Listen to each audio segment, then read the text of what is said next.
This edition of the Ridley Report is brought to you by NHLiberty.org. Hello, this is Ron Paul with your weekly update for March 1st.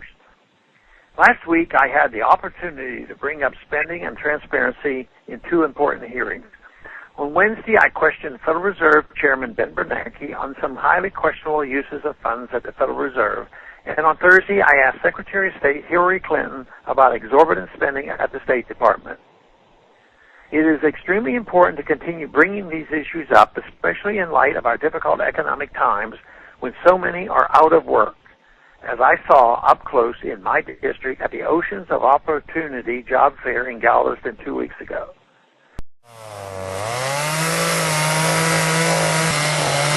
Those who are working live with the fear of losing their jobs as they struggle to pay bills. Meanwhile, Washington is talking of increasing their taxes, something voters were promised clearly and adamantly would not happen in this administration. Government also struggles with money, but the struggle centers on how to get more of your money into government coffers.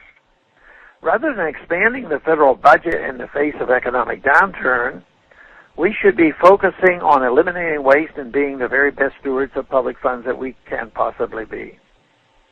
Most businesses have had to streamline and cut back in order to survive, and so it is only fair for our government to do the same. Instead, the State Department is building a $1 billion embassy in London, the most expensive ever built.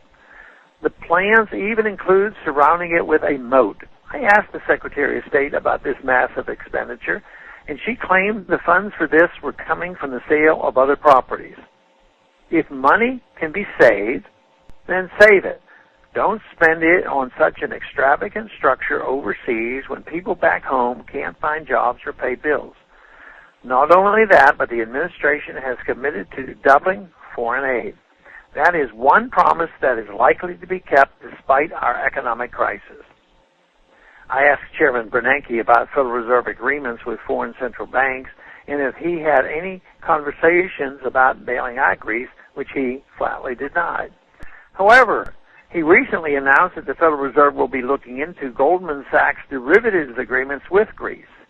Goldman Sachs, as we know, has too big to fail status with the Fed. So it is conceivable that any Greece-related catastrophic losses at Goldman Sachs will once again be passed on to taxpayers. Perhaps most sinister are the revelation in Robert Auerbach's book, Deception and Abuse at the Fed, that $5.5 billion were sent to Saddam Hussein in the 80s, money that allowed Iraq to build up its military machine to fight Iran prior to the first Gulf War. The very arsenals turned against our brave men and women within just a few years. I agree with Bernanke's characterization of this. It is indeed bizarre to think that Americans at the Federal Reserve could engage in this type of behavior, which some have called criminal. However, Professor Auerbach served as a banking committee investigator and as an economist at the Treasury Department and at the Federal Reserve. His claims are hardly without merit. In fact, they are solidly backed by court rulings and other evidence. Preserve, protect, and defend the Constitution of the United States. The lack of accountability and transparency in our leaders is appalling. We simply must keep pressing these issues and voicing our objections if we are ever to reverse our failed policies. Thanks for calling this update. A new update is placed on this number, 888-322-1414 every Monday. The written text can be found on my website, www.house.gov/Paul, under the heading Texas Straight Talk. I don't know if you were aware of this or not, but there are some pretty scary things happening in this building, the State House in Concord, New Hampshire. Fortunately, there is the New Hampshire Liberty Alliance. They're fighting back, but they need your help. They offer free training.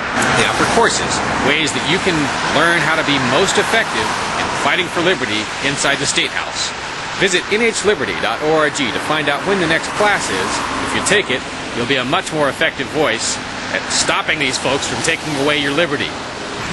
nhliberty.org.